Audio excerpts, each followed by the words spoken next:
Hey everyone, welcome back. In today's video, we are diving into one of the most famous and exciting openings for beginners, the fried liver attack. Sounds delicious, doesn't it? But on the chessboard, it's far from a treat to your opponent. This opening is loved for its aggressive nature and tactical opportunities, offering players the chance to launch a direct assault on the opponent's king as early as move 6. So if you are looking to spice up your game and surprise your opponent, this is the perfect weapon to add in your pocket. So without any further ado, let's start. Okay. So we are playing with the white pieces and we start the game by pushing the pawn to e4, the king's pawn opening. And here the most common opening is to reply with e5, with the idea of controlling the center and also focusing on developing the pieces. We develop our knight, developing a piece and also attacking the pawn. Black develops his own knight, developing the piece and also protecting the pawn. And now we simply develop our bishop. So we have developed two of our pieces and now our idea is to simply short castle, because after short castling it makes our king safe.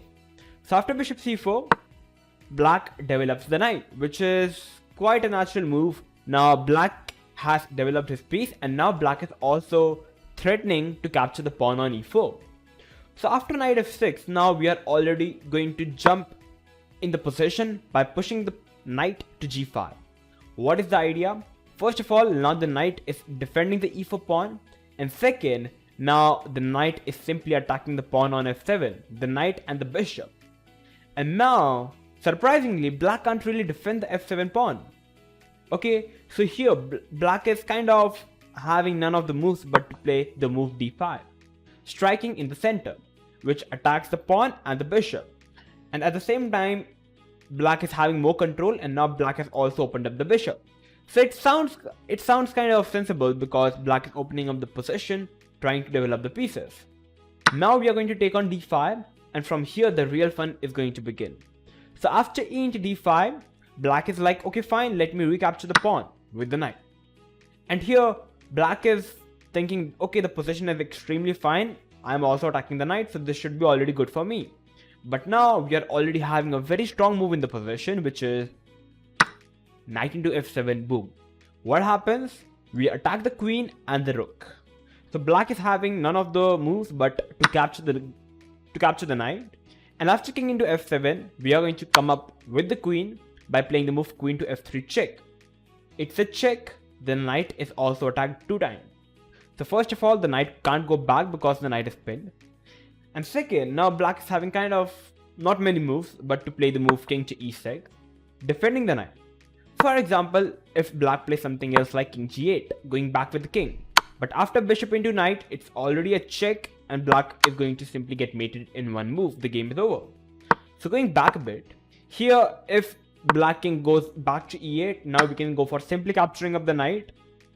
We are a pawn up, black can't really castle up, black king is already weak, we are also threatening mate in 1, white is totally winning, that's it. Okay, so going back a bit, here what happens is black simply jumps in with the king, so just trying to protect the knight. We are going to play the move knight to c3. What happens? We add another attacker to the knight, and here black can't really take the knight because the knight is pinned. So here black is having like 2 options available. He can go for playing knight to b4, defending the knight, or knight to e7. Once again the idea remains the same, defending the knight. For example, if black goes for something like knight to b4, coming forward, defending the knight and also attacking the pawn, we are simply going to short castle, make our king safe. And now what's our idea is the question, right? So for example, black pushes the pawn to c6, defending the knight with the pawn, and now we open up the position with d5. Why? Because opponent's king is still in the center, so it makes a lot of sense to open up the center. Black captures the free pawn because it's a free pawn, and now we give a check. Black king have to go back, we simply take the knight. And now we have couple of trades on d5 and we have this position. Black is having only one move to play king c7 or bishop d6, okay? King c7 is led by bishop f4 and that's the game over. So bishop d6, and now what we are going to play? Bishop to g5, a very strong move in the position. What is the idea? We attack the queen defends the bishop. So now the queen is not having many squares but to go for queen c7. And now white is just winning this with this very strong move, rook to e7 check. What is happening? So first of all, white has just got all his pieces into the game attacking the black king. Black cannot capture the rook because it's up around here. The black king cannot capture the rook because it is already defended by the bishop. It's already totally winning. After king d8, we can simply capture the queen and we are completely winning because we have captured our opponent's queen. That's winning. So going back a bit, that's why knight b4 is not really working.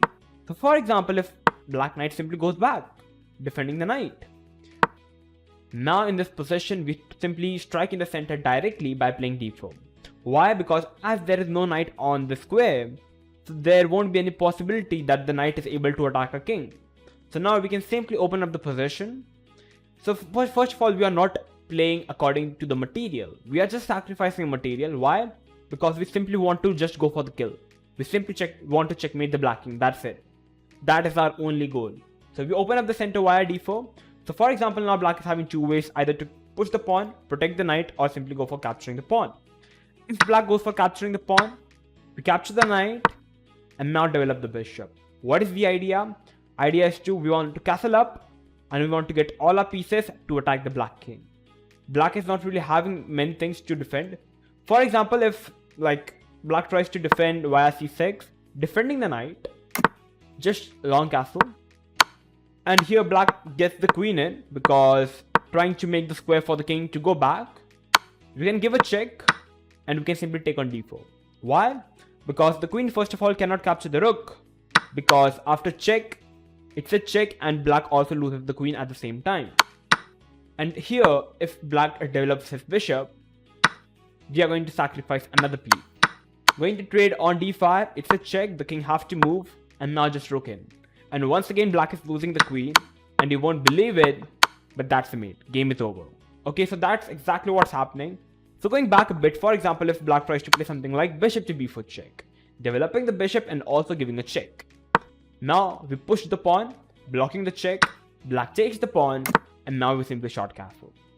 Now basically, now we actually have got all our pieces into the game and black king is literally in the center.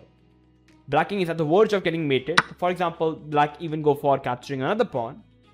We can already give a check and simply even get our rook in, check, and now we can win the queen. And that's it. The game is over. We are winning up the queen. Now we are just a full... We are basically having a rook versus the queen, which is completely winning. And that's it. So that's exactly what's happening if the opponent goes for capturing the d4 pawn. For example, if black pushes the pawn to c6, just defending the knight, we can simply take the pawn. And now what's the idea? The idea here is first of all black tries to develop his pieces because I don't really see any other idea. Now we can just get our pieces in like this, developing a bishop and getting our knight in. And now what we can do? Just short long castle. Now you can see we have got all our pieces. Black king is extremely weak. The king goes back and now the queen comes to g3. With the idea of pushing up the pawn, black is not really having any other defense. Black tries to push, but we give a check and the game is over. Why? Because the king has to move up and now we can just move the knight, give a check and also capture the queen. The game is literally dead and that's how black can play. And I don't see any other way for black to defend against this crazy attack. So yeah, this is how you can play the fried lever attack. So now let me discuss with you how can you defend whenever your opponent goes for this particular attack. Okay, so now coming to this particular position. Now for example, if we are playing this position with black and white simply jumped in with his knight attacking the pawn, now how can we continue? So first of all, playing g5 makes sense. You attack the bishop and the pawn takes, and here the main move is not to take, because as we saw, white is going to capture the pawn and going to launch some crazy attack. So what we are going to do here is going to play knight to a5, and this is the move. What is the idea? We attack the bishop. If the bishop goes back, we can already capture this pawn. That's it. So here, white is going to give us a check. And now we are going to play the move bishop to d7, simply developing our pieces. Now what is happening? Basically, white is just moving his pieces continuously, whereas black is trying to develop all his pieces now. So here after bishop g7, for example, if white tries to play queen e2, what is the idea? White is defending the bishop and also attacking the pawn. We can simply develop our bishop. Yeah. Now here white can capture the bishop and can capture the pawn. But here we are simply going to capture the pawn back. White is still a pawn up. But black is completely better. Why? Because first of all, black has gotten all his pieces out, and second, f6 is already coming up, attacking the queen and the knight. So here, for example, if white tries to pull the knight back, we can come back with the knight attacking the queen. We can jump in with the queen attacking the queen and the pawn. So the queen has to go back and simply short castle. And the game is literally over. I don't really see any sense of discussing this game any further. Rook is coming in. White king is already crumbling up and black is already better. So going back, if white tries to simply capture the bishop, we can capture the bishop back with the queen. And for example, if white tries to play d4, striking in the center, trying to open up his pieces, we can simply capture the pawn. We can take the pawn. White would like to trade off the queen. We are pretty happy with it. We can develop our bishop, and this is a perfect fine position. The material is equal. Your pieces are much more developed. You can castle, get your rook in. White king is still in the center, which is good for us, and black is already better. So it's a very healthy way to continue. If white tries to castle up in the position, we can simply long castle. And now the real fun is going to begin. How? Now we are going to launch some crazy attack on the king side maybe.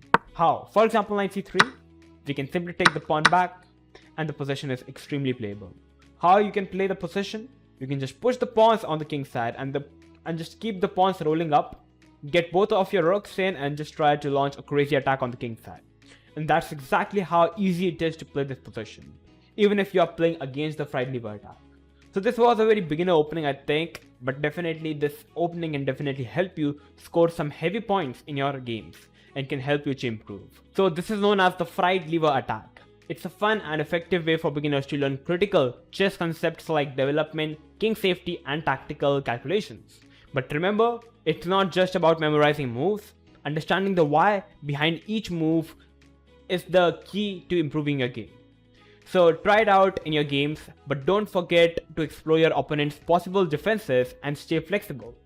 Thanks for tuning in. If you enjoyed this video, like and follow with your chess buddies, and let's keep the learning and fun going. See you in the next one. Bye bye.